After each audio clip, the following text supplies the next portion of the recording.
na congressman, korap na senador, stop korap ibagsak, stop korap ibagsak, stop korap ibagsak, lahat ng sangkot dapat managot, lahat ng sangkot. Marcos Duterte walang pinag-iba, parehong kurakot mahirap sa masa. Ulit, Marcos Duterte walang pinag-iba, parehong kurakot mahirap sa masa.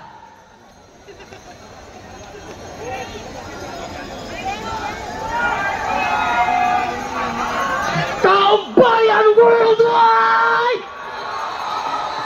So gano'n, napakarami at naabot hanggang doon sa Kalaw. O sa gano'n, maraming salamat sa mga lumaban siyempre.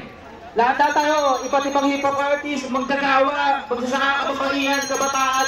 Lahat tayo may iba't ibang pinagdaanan sa buhay. Ngayon, pinagkaisa tayo ng mga laban natin ngayon, ng mga pakikipakan natin ngayon. Siyempre, para labanan ng korupsyon. Ayan, nasa may mga tropa dito, taong bayan, maging kayo! Hip-hop artist, maging kayo! Ayan, sinasabi ni Bongbong kung hindi raw siya presidente, kasama raw sa kanin. Ito ba yun? Ayun ka, mamatay ka na sa katawan yun eh.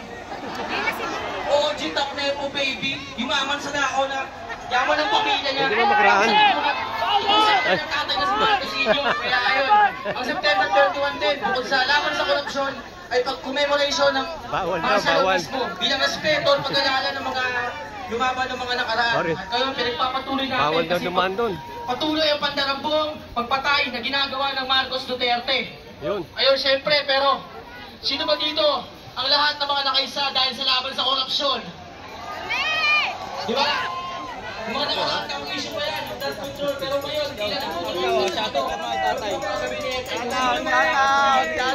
Ano masasabi?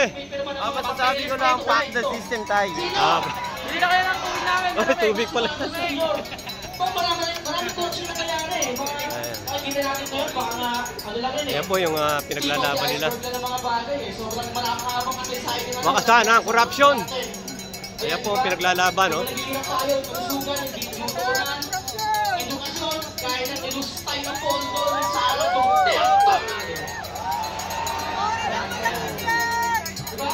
Pati mga yung vision ng publiko. Tapos, ito kayo, tapos nagkakaroon natin.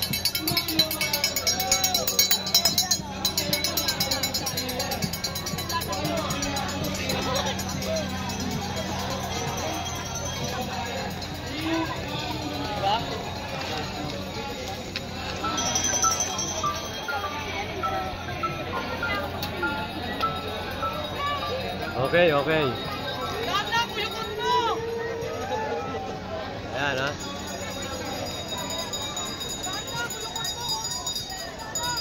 Ito po yung mga nagpo-protesta.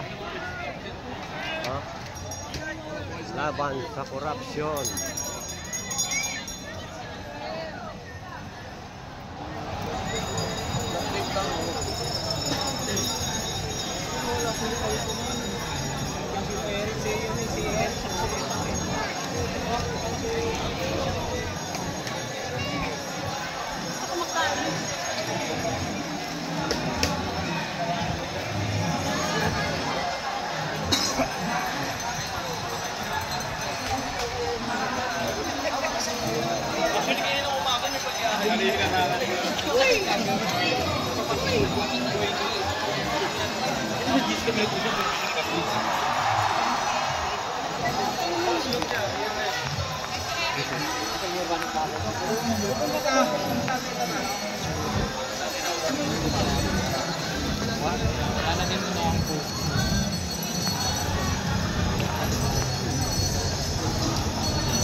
Ulit na.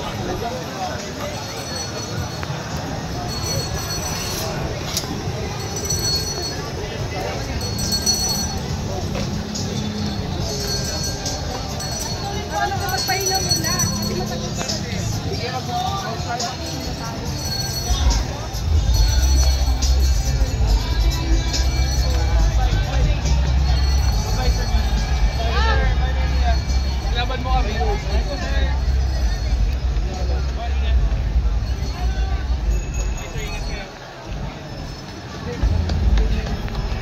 po yung mga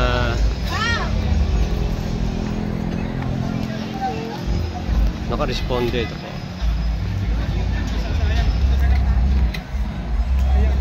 Okay. Ayun nga, madami ng tao nandun.